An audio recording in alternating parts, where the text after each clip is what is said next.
It's time for a reality check. We're here to deconstruct health and fitness trends and provide tangible advice so you can become 1% better with each choice starting today. Welcome back to Reality Check. We are your hosts, Jess and Jill. And ironically, today, we would love to give you a very large reality check.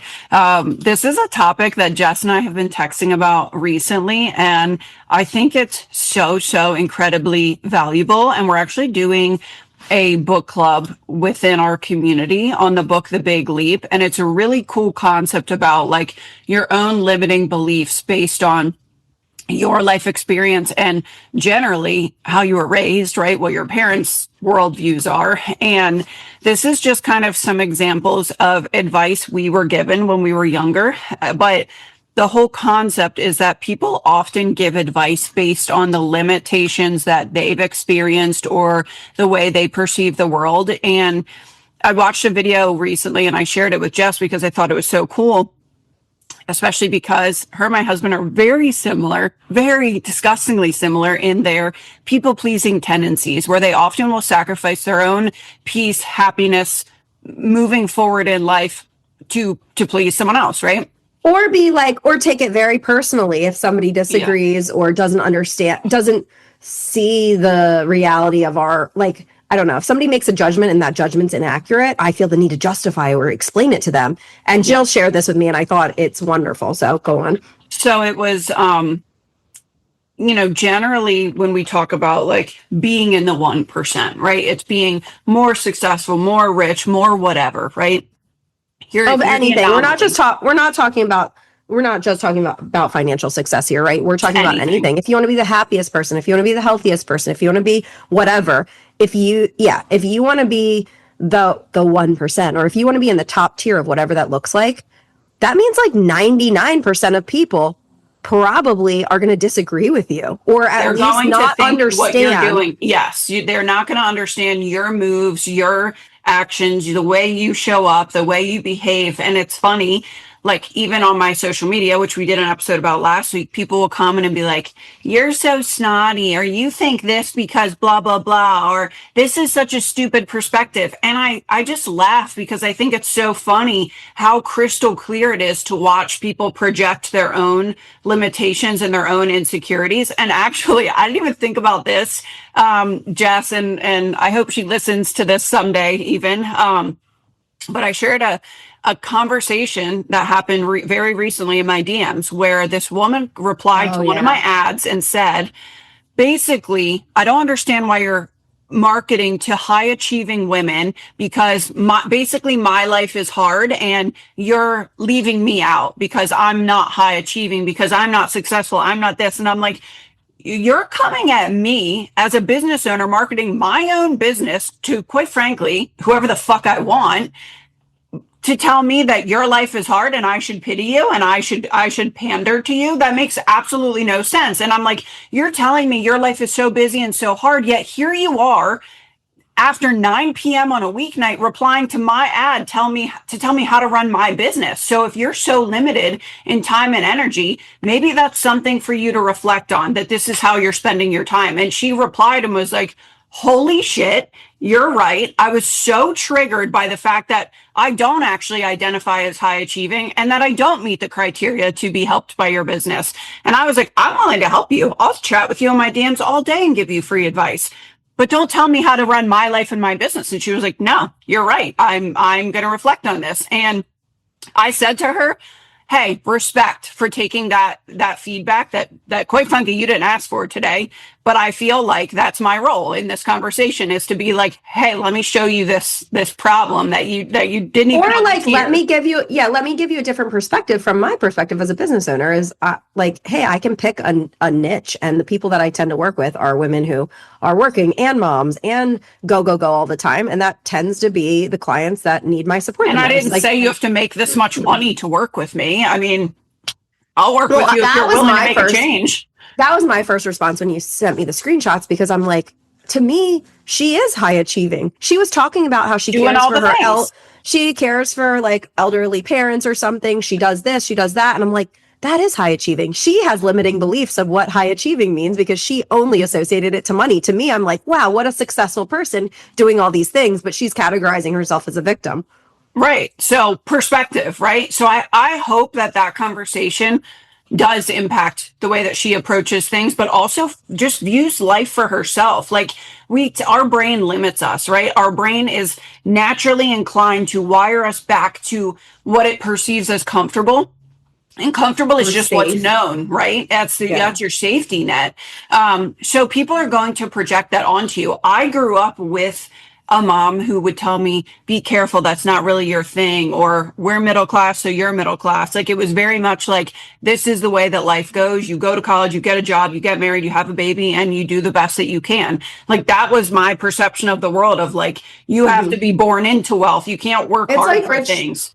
The rich dad, poor dad thing, like me and Brett talk about this all the time because I very much was in the rich dad house. If you guys know this book, it's about, hold on, I'm in a household that's saying, hey, there's opportunity everywhere. You can just get creative with it. Or you could create this thing out of thin air and live a different style of life than somebody else. Whereas like my husband grew up in a household that is similar to yours, where it's like, this is just what you do. This is what my father did, and that's what his father did before.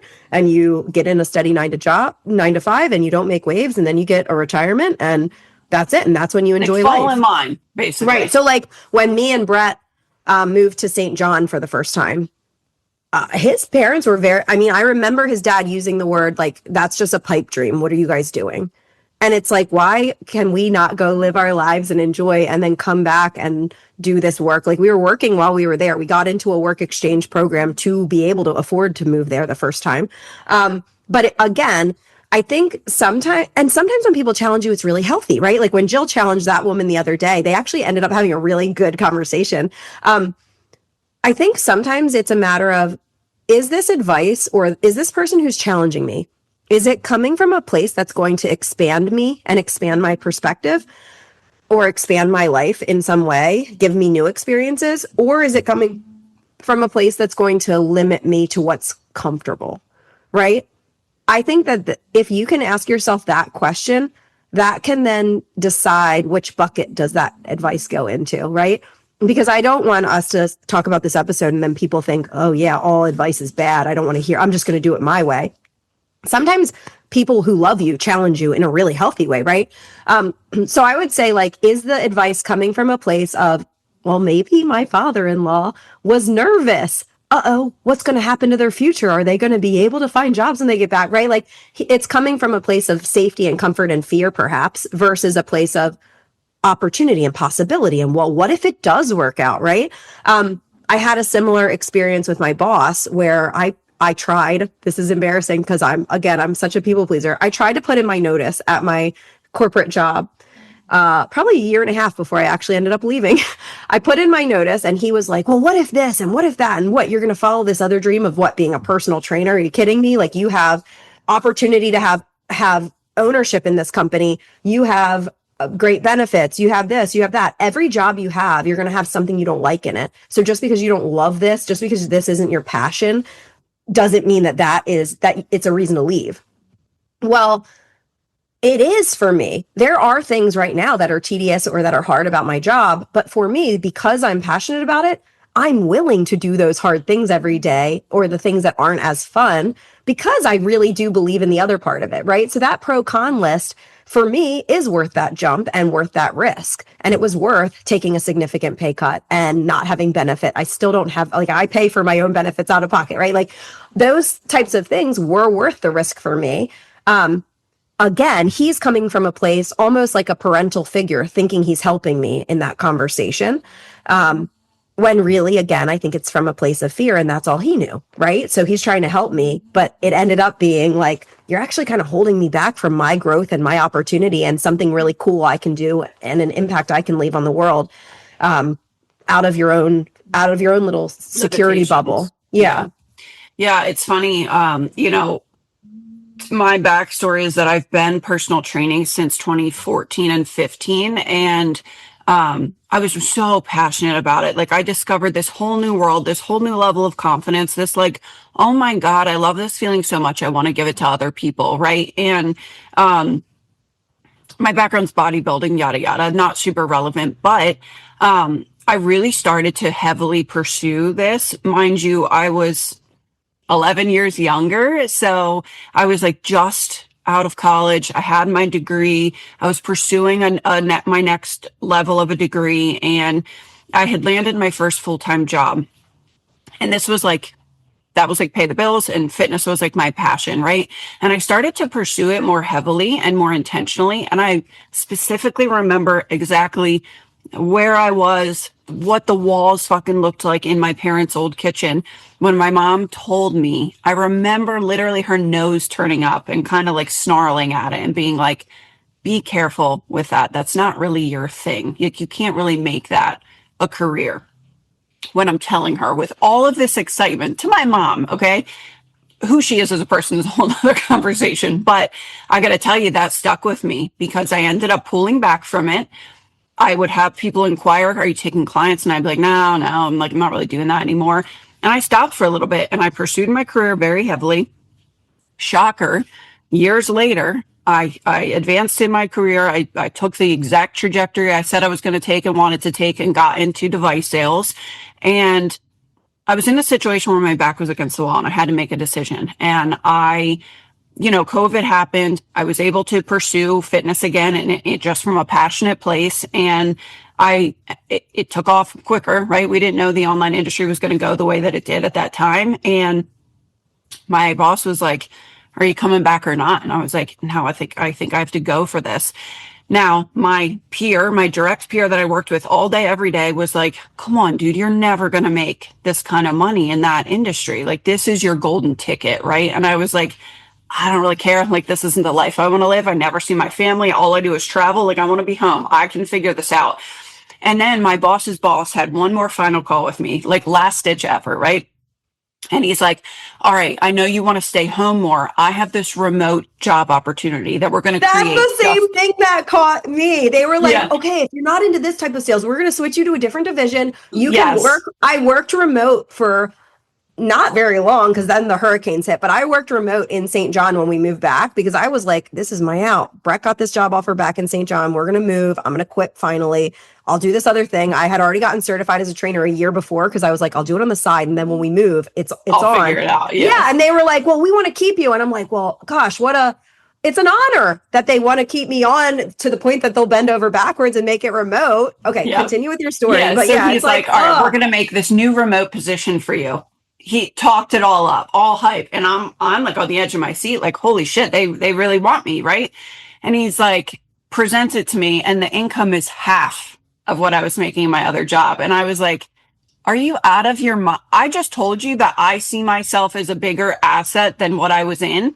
And you're giving me a demotion and presenting it as an opportunity. And I was like, he was like, take time to think about it. And I was like, hey, I actually don't need time to think about it. I'm good. I don't want anything to do with that. This is what I'm doing. And he made a comment of like, well, maybe you're just not as hard of a worker as I thought you were. And I was like, my dude, I just built a business that I make more money than I did in the job that I'm walking away from. It's medical device sales. It's not some rinky dink. Under your guy. Yeah. Like, I was making great income. I matched it and I don't need you and your ego is hurt. Sorry. I don't want anything to do with you guys. They ended up calling me one more time and then offered me a promotion bigger than my last job. And I was like, nah, I'm good. Whatever. But it's interesting, right? People will try to bring you down all along the way. They saw what I was doing as like me just being a trainer in the gym and like grinding 5 a.m. to 9 p.m. training sessions. Or a side hustle passion, which again, nothing wrong with that. Right. And it might have to start like that where you are grinding if you want to become successful. This is not just like, just follow your passions and whatever. It's like, sometimes it's worth it. And you can make whatever that dream is the bigger thing. So I think in the opposite direction, like I had someone, I'll name the people when it's a good thing. But yeah. Janine, so the founder of Little Pink Houses of Hope, it's like a nonprofit that does breast retreats for women with breast cancer and their families. I was very involved in volunteering with them, and she is a very close friend. We were in St. John doing a Little Pink retreat.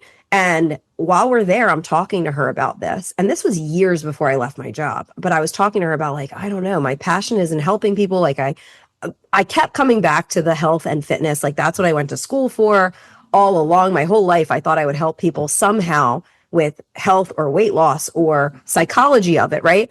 And then I'm in this other job that's a sales job, completely unrelated. She had stage 4 cancer, has changed her life, created this whole nonprofit, and is like, dude, what are you holding yourself back for? You only have one life. Like, do the thing that, even if you're like, I don't know, it's a little scary. Somebody who has stepped out of the norm and has created something out of nothing oftentimes can give you that different perspective than the people who are kind of stuck in their own comfort zone. She's looking at me like, who cares? You'll figure it out. If it's something that is passionate, like you're passionate about it and you know you can make it work, just start. And then it's going to unravel how it's supposed to unravel as you go. And that was really meaningful to me because most people don't look at life and opportunity that way. Most people say, oh, well, let's weigh our pro cons list and let's look at the safety net. Not like, I see you light up when you talk about it. She cared more about seeing me light up when I talk about it than about the logistics, right? Because if there's that little spark, that might be your thing and you're just squashing it because of all the logic that people are bashing into you, right? So I think that, again, that her challenging me on, okay, why are you staying stuck right now? You don't seem fulfilled. What are you doing? That was a good challenge, but it's a challenge in a way that's expanding me, not in a challenge that's saying stay stuck. Yeah, and I try to always be really mindful, with my kids specifically, my husband specifically, but just anyone where even if I'm really good and excited, I don't want to be too hard in the opposite direction where I'm like, go for it, quit your job, the world's your oyster, anything is possible, right? Like, I want people to be like, think it through, what's best for them, right? Because where I'm at in my delusional life is not where somebody else is at. So I try to not project in either direction, where I come from a place of like excitement and support and curiosity for them, are like, all right, cool, let's think through it. Like, if you want my help, what are the pros and cons of doing this? Like, what do you value the most in the next part of your life, right? But for my husband, for example, he is, I'll never listen to this, but he's very unfulfilled in his current role. And he comes home all the time and is like, man, I wish I could just make a drastic change. And I'm like, hello, like, you're in control of your life. You can literally do it any day. And I said, listen, I would be proud of you if you came home at 1:00 today and said, I quit my job and I have no idea what I'm doing. I'd be like, great, let's figure it out, But I think so often he's looking for validation or permission for the next thing. Or like the perfect opportunity. Yeah. And I'm like, I can't give you what you're looking for. Like, you have to find it yourself. And he's not there yet, but he was raised same way, right? Very American dream, middle class. This is the way life goes. There are other opportunities that you're talking about doesn't exist, right? That's how. And there's nothing wrong with stability either. Like, so my husband, I think it's almost like brain dump the things that are valuable to you. Yes. Like, not what is the job, but what are the things that make me feel comfortable in terms of the way that I'm living? I like risk. I like change. Working for Jill, where she's like, all right, guys, everybody's getting certified and functional and we're growing this. Like, we're shifting gears. Is everybody on board? Okay, here's what you got to learn in the next year. Like, I enjoy that challenge. That would stress him out. He doesn't like, my husband likes stability. He always jokes like, maybe I should just be a mailman because every day I have the same route and I wake up and I know my expectations. Like, he's talked about UPS so many times. Nah, stop. That's so God. But he's like very much like a stability, consistency type guy, right? So like, knowing that about him, I wouldn't say, okay, yeah, go start your own business. Like, for him, that would be too much stress. That doesn't suit him and his strengths. Mm-hmm. So again, I think it's knowing yourself and also, okay, what are the things that actually fulfill me versus competing to anybody else's standards, not to what Jill and I are saying right now about, oh yeah, go leave and do this exciting thing. Maybe that's not your thing, but also maybe your thing is not, okay, I'm supposed to go to college and then do this thing and then I get my Social Security someday, right? Like, I would just say figure out what your standards and your values are first, and then create a life that is designed to that instead of the other way around. Yeah, and it really is. There's something you said that I want to reiterate, that so often people come from this place of projecting their fears at you versus like supporting you in whatever your potential is. And I got to tell you, it's like one of my favorite things, and why I have my hand just a little bit in helping other health and wellness business owners grow their business, because so often, actually not so often, every 100% of the time, the reason that they aren't where they want to be in their business is all in their head. It's 100% their own limiting beliefs of themselves and what they are capable of. And that's okay, right? Because you don't know until you do it and you fail and you fuck up and you try again. People ask me for advice all the time when it comes to business, and I tell them I have no idea what I'm doing. I don't have a playbook to give anybody. Nobody could possibly duplicate the way I did this, because there was no rhyme or reason to it. I just woke up every day, and if the thing I did was working and felt good and aligned, I kept doing it. And if it didn't, I didn't do it. And I found another way, or I would hire a mentor for help if I was like, fuck, there's this gap I can't fill myself, or I want to fill it faster, so let me hire for help. I think both of us are good at really following our guts too. Yeah. Like, I feel like there's always this underlying, like, oh, I don't know if this is right now. And again, that doesn't mean I just up and run, because maybe that's something I need to explore, or, okay, well, maybe it's right for right now, but I need to think about my future, right? But I think we're really good about following that too. And I think that that's like a skill you can hone. Like, I pray a lot, and I spend a lot of time thinking or journaling. And I think that allows you to trust. Well, it's funny. We both self-describe as risk averse, but we're both very different in the way that we come to our conclusions. I am like, fuck it. If I fail, I will pick up the pieces later. True. Like, I gotta go. I have to move. Move fast. Yeah. You're very measured and calculated. I'm very measured. Like, I need to know I'm going to be able to make it work in some way, I guess.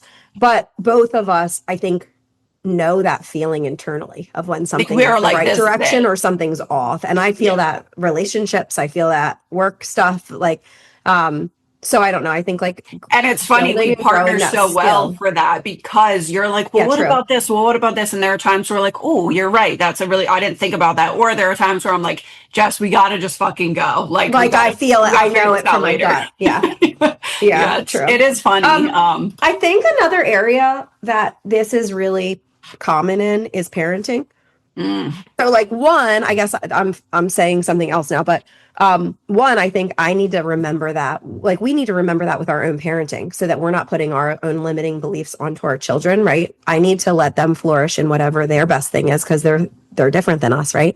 But also, like, especially in pregnancy, I feel like it's very common, but moms projecting the bad stuff on other moms is really common. And I feel like that's just like a victim mentality thing that a lot of people do in all areas. But I noticed it especially during pregnancy, when everybody's like, well, wait until, and they do it even when I was a trainer. Okay, I'm a 25-year-old trainer. Well, wait until you're 30. Wait until you have kids.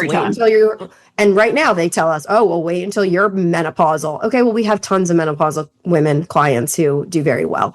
But it's always like a just wait versus, okay, I've gotten to that next stage, and life, like, my kids keep getting better and better, or no, my pregnancy didn't get it actually was hard in that first bit. And like, I don't know, I think we can be more supportive through it, and also share we'll just wait until how good it could get. Right. Same with the Virgin Islands example. It's like, okay, maybe I could risk having some instability for a little bit. Or what if it creates the coolest connections I've ever had and changes the whole course of my life? Because that's what it's done. Same with our kids. Like, don't call out, oh, well, wait until they start back talking, or wait until this, or wait until you don't have any sleep. What about when they absolutely change your life, and you've never seen life in this perspective because now you have kids and it's the most beautiful, wonderful thing in the whole world? Like, I don't know. I feel like everybody does other women a disservice the way that they talk about that. Yeah. And I think too, like, on the other side of that with Mason, right? Mason will be like, I want to be a YouTuber. I want to be this. And instead of like rolling my eyes when he says that, I just say, okay, what does that look like to you for your day to day, right? And mind you, he's 13. He has a lot of life to go. Like, I don't really need to get super in the weeds and make him a fucking business plan to be a YouTuber, right? But I'm like, what does that look like for you day to day? Like, just so I can get an idea of what his expectation is. And not that I need to like humble him, right? And I don't want to do to him what my mom did to me, but I do want to, on the other side of that, I need to make sure I'm like, hey, this is hard, right? Like, this is, you see what I do day in and day out to have a job that's online and you have to market yourself and all of these things. Like, it sucks, right? And it's funny, he's like, is today a recording day? Is today a client call day? Like, he knows my flow. But I think that's really important too. On the other side of that, if the person like, wants that from you, but don't give it to somebody if they didn't ask for it, you know? And you're like talking about the challenges, like the pros and the cons. Yeah. So that somebody can always evaluate, like, am I willing to take those challenges or do the things? I don't know if I want to do that. Right. Because I think that really applies to our clients too. Because a lot of times people want this outcome of 6-pack abs or this or that. And it's like, do you want the life that person has to get that? Because probably not most of the time. And if it is worth it to you, right on. But like, sometimes I'm not willing to do the thing for whatever the goal is. I think we talked about, I might have brought this up in another episode, but Callie brought something up. One of her friends at school said that their parent is like the boss at work or something. Mm-hmm. And Callie brought that up to me and was like, who's your boss? And I was like, you know her. And she was like, what? Aunt Jill's the boss. That's the coolest thing I've ever heard, blah, blah, blah. And how come you aren't the boss? Because when you're the boss, you can do whatever you want. And I told her, I said, like, it's more responsibility, right? Just like I'm a parent, that doesn't mean I get to do whatever I want. I mean, I can make choices, but I also have to take care of you and Logan, and we have to make sure that we have food, and we have to make sure that you're safe and healthy. And like, there's a lot of responsibility. I'm the one who most of the time cleans the house. And like, we talked about that with work. Like, okay, well, Miss Jill is responsible for making sure all of us get paid and have opportunity and blah, blah, blah, blah, blah, right? And Callie's like, oh, okay, cool. But I think it's important to talk through all of the things too, so that they don't just have these unrealistic goals of like, I want to be an influencer or whatever. It's like, okay, do you want that life that is required? Sure, this is what you want. Yeah. For whatever the thing is. Yeah, I think it's great. Like, pros, cons. And again, if somebody comes to me, if a client comes to me who paid me to consult for them really on their health, of course I'm going to give advice directly, right? That's why they're with me. Right. But if somebody is coming to me and just sharing their, I'm excited I'm starting this new business and this is all the stuff I'm doing, I really just try to come from a place of so cool, curiosity, supporting, whatever. So what does Ted Lasso say? Ted Lasso? Yeah, something about be curious but not judgmental. Oh, yeah. What does he say? Ted Lasso has a good curious, not judgmental. He has something that's good. It might literally be something. Yeah, be curious, not judgmental. That's his MO. There you go. That's the place we should be coming from. And like, you might have a gut feeling. So sometimes if there's something I do want to share and they didn't ask for advice, I'll say, I have some thoughts on this. Do you want my perspective? Sometimes somebody might be like, no, I'm in Delululand. Like, let me live here. And I'm like, cool, holler if you do need anything from me. If it's, that people are going to listen to this. People are going to listen to this and be like, well, you give judgmental advice all the time on the internet. Listen, us sharing our opinion about fitness in the space that we specialize is not the same as coming at you individually for your own choices to go to Pilates. I also can't give nuanced advice on the internet to each individual person. Right. That's a very different thing than like individual conversations. Have a conversation with us, bro. Yeah. So other people on the internet. Be curious, not judgmental of other people, but also of yourself, right? Like, you'll notice, again, if you haven't read The Big Leap, I highly recommend it because it's really great about finding your own upper limitations. Like, what is the threshold in your head of what you're capable of and where are you holding yourself back subconsciously, right? You might not even know you're doing it. If you think about it, if you feel like something's going really good, if you're losing weight and you're like, I don't know why I fucking sabotage this every time it gets good, right? You have an upper limit. And I think that book I actually am rereading chapter 3 and 4 that we're doing with book club because I was like, holy shit, I need this ingrained in my brain. Because there are so many things that we carry through our whole life that we just don't even know our limitations. And I think it's really important to be supportive of other people, of course, around you, but also of yourself. Don't project your own fears and insecurities onto anyone, and you really are so much more capable than you realize.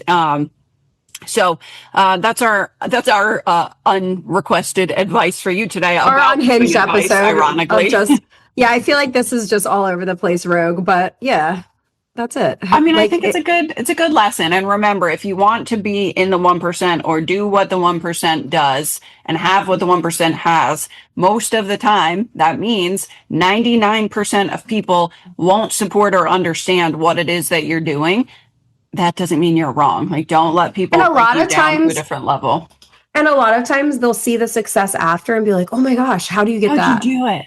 And it's It like must all be these other, nice. it's all these other choices you didn't want to do along the way, or all these things you questioned. I feel like that a lot of times with like our home choices, like our first, and again, I modeled this after my parents. My parents bought like a foreclosed crack house that was like, they bought it so that they could fix it up and afford it. And that's the house that I grew up in. So like my parents worked very hard to get to the place that they are in now.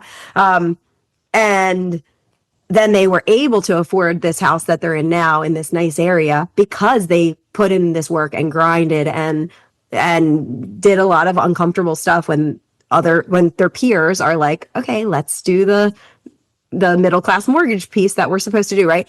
So when me and Brett, when it was time to buy our first house, my dad actually gave us an incentive of, okay, I'm going to give you a loan, not for the whole amount, but for a little bit. I'm going to give you a loan if you shrink the cost of your mortgage, like the time. So it was a 15-year instead of a 30-year. If you do a 15-year mortgage, I'm going to give you a lower interest, but you have to find a house that's going to give you equity. And we literally fixed up our first house, and now we've done like 6 different houses. But we fixed up our first house while living in it, and it was a chore and a challenge. And Brett at the time was like a little resentful that we ended up making this choice because he's burnt out every night. And it allowed us to afford our next house, which we also fixed up, which allowed us now literally at 35 to be in our dream property. But we always look back like we wouldn't have been able to do this if we didn't spend that time being uncomfortable when all of our friends were in like really cute apartments downtown in Baltimore, just like living their life and not coming home to projects every night. Like it was a very different lifestyle choice at that time. And again, people couldn't understand it at that time. But in my mind, I'm like, I know where this leads. Like, I know the outcome of this because this is instantly, we're going to get $100,000 in our bank account. That's going to shuttle us to the next thing when we do sell this house at some point, right? That's uncomfortable. There's a lot of learning curves in it. I'm not saying that that's the decision for everybody, like that specific example. But that was one of those examples where a lot of people are like, oh, why are you making life harder on yourself right now? And I'm like, because when you someday are like, oh, how did you get in this place? I know all the sacrifices that we made along the way for that outcome, right? So anyway, I don't know. I think the must be nice concept could be its own whole episode, but a lot of times you don't see the day-to-day sacrifices or the years of inputs that lead to that, whatever that outcome is. Yep. So yeah, do what's best for you, and just remember when you're giving advice or when you're receiving advice, a lot of times people are projecting certain things at you. So take it with a grain of salt, right? And do what feels best in your gut. Doesn't mean it's going to be easy, right? Especially doing new, big, uncomfortable things. But that's the point of life, is to like be the best version of yourself and find what feels most aligned for you. So hopefully that was helpful. Again, I know Jessica and I can be all over the place, but I think the core message here is quite valuable and quite important. So that's all for this episode, and we'll see you guys next time.